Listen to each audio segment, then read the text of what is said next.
To start off with, I'm just going to be giving you a little bit of background on the show and stuff like that. So, Moon Knight, aka Mark Spector, is a mercenary working for the Egyptian deity Khonshu as his avatar. Which, by the way, Khonshu is an actual Egyptian god, which I find pretty incredible. There's a lot of, Egyptian history in the show, which I really enjoy. Anyways, Mark is unfortunately suffering with DID and shares the body with Stephen Grant. In the beginning of the series, we are introduced to Stephen, who lives a pretty normal life working as a gift shopist, but we later learn that he is suffering. He has frequent blackouts, he claims to have a sleeping disorder, he has gaps in his time, and he later learns about Mark and kind of how he came to be, and then chaos. Sure. What is DID?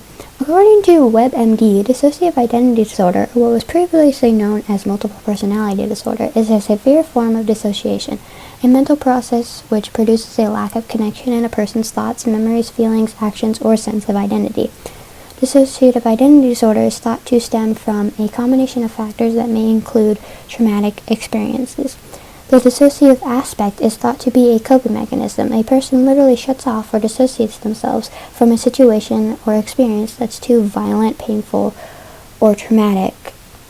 So basically, when you're young, around the ages of around 7 to 13, if you experience something that's so traumatic, your brain kind of just splits off and creates this entirely new personality. These two are completely different. Mark and Stephen are completely different. They stem from the same person. This person could have become one, but because they experienced so much trauma, they became multiple. There can be multiple personalities in the show Moon Knight. So far, we know of 2. They're hinting at a 3rd, but yeah, in systems, there can be as many as 16 different alters. Some DID definitions that you might want to know is the host or the owner of the body. There can be more than one, and the host isn't the original. They're all technically the original. A lot of systems don't like the term original because An alter is the other personality in the system. A system is when referring to all the alters.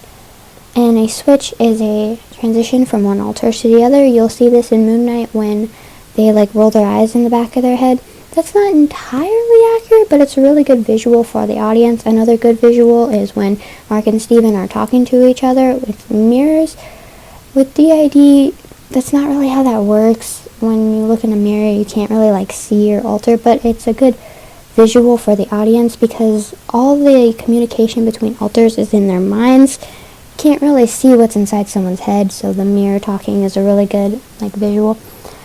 Fronting is when the alter is in charge of the body, so you'll see Mark encompassing the body, or you'll see Stephen. And then co-consciousness is when 2 or more alters are fronting at the same time. I believe you'll see this in episode 3 of Moon Knight. And then another mental illness type representation is according to an interview conducted by The Wrap, Oscar Isaac, when he was creating Stephen, he wanted him to be on the autism spectrum.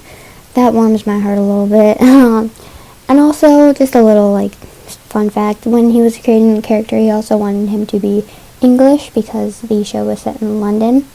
Absolutely love that. Great choice. The show, I feel does a really good job at representing mental health, especially in men, because men are seen to be this kind of tough guy, especially Mark. He kind of puts everything in a little box and just pretends nothing's there. It's not entirely healthy. He also keeps a lot of secrets from his own wife.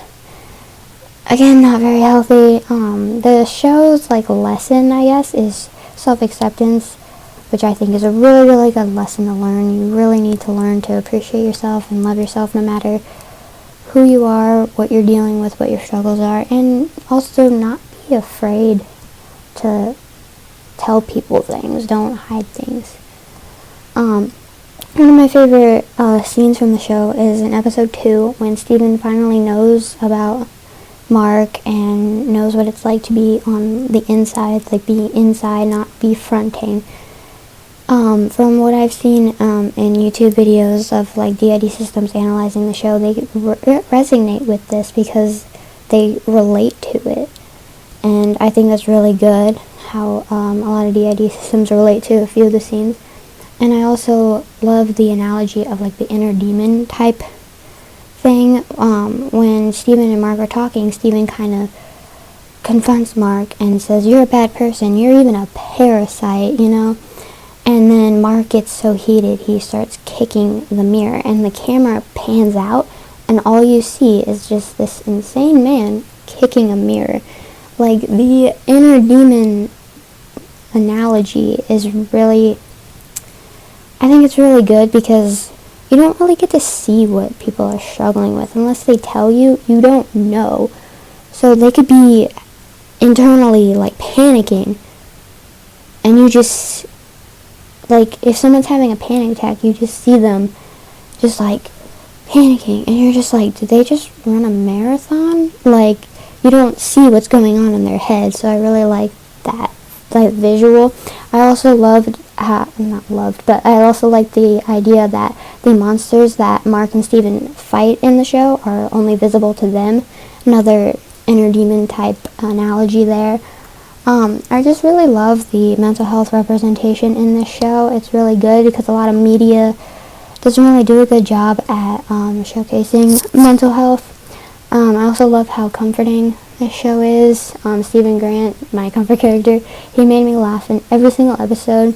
And also the story is really interesting. I love the Egyptian history. They also filmed, I believe they filmed on site, which I think is absolutely cool. And the cinematography and just everything about the show is just absolutely amazing. If you want to watch it, it's on Disney+. The finale actually streams tonight or tomorrow morning, depending on how you look at it, at 2 a.m. So if you're looking for a new show to binge, totally recommend it.